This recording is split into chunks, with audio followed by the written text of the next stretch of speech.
எல்லையில் தாக்குதல் நடத்தியது தொடர்பாக அடுக்கடுக்கான பொய்களை பாகிஸ்தான் கூறி வருவதாக இந்தியாவின் முப்படைகளும் குற்றம் சாட்டியிருக்கின்றன.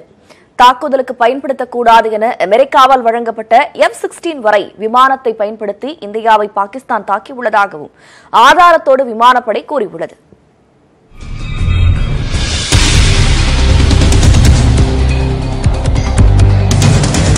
ஜெய்ஷ்-இ முகமது தீவிரவாத முகாம்கள் மீது இந்திய விமானப்படை தாக்குதல் நடத்தியதை தொடர்ந்து இந்தியா பாகிஸ்தான் இடையே எல்லையில் பதற்றம் அதிகரித்துள்ள நிலையில் ராணுவம், விமானம், கடற்படை என முப்படைகளைச் சேர்ந்த அதிகாரிகள் டெல்லியில் நேற்று செய்தியாளர்களை சந்தித்தனர்.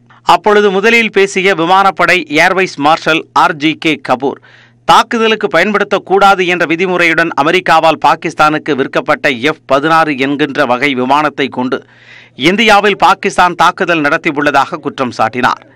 அந்நாட்டு விமானத்தை இந்தியா சுட்டு வீழ்த்தவில்லை என பாகிஸ்தான் கூறுவது பொய் என்றும் அவர் தெரிவித்தார். Pakistan also stated that no F-16s were used in the operation and no Pakistani plane was downed by Indian Air Force.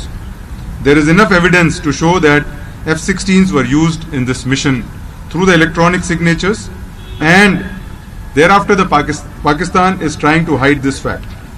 Also, parts of AMRAAM air-to-air missile, which is carried only on the Pakistan F-16s, was recovered east of Rajouri within the Indian territory.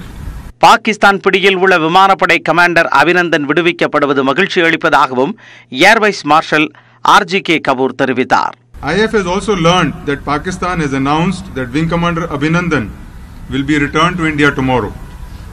IF is happy and looks forward to return of Wing Commander Abhinandan.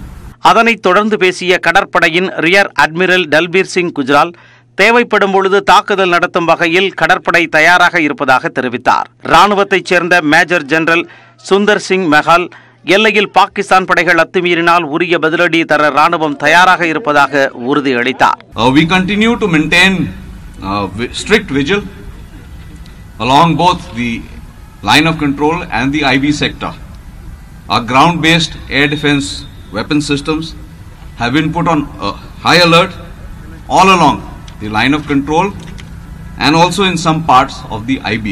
ஜெய்ஷ்-இ Mohammed தீவிரவாத முகாம்கள் மீது இந்திய விமானப்படை தாக்குதல் நடத்துகையில் 300 பேர் வரை இறந்ததாக கூறப்படுவது குறித்து செய்தியாளர்கள் கேள்வி எழுப்பினர். அதற்கு பதிலளித்த ஏர்வைஸ் மார்ஷல் கபூர், எத்தனை பேர் இறந்திருப்பார்கள் என தற்போது கூற இயலாது என்றார்.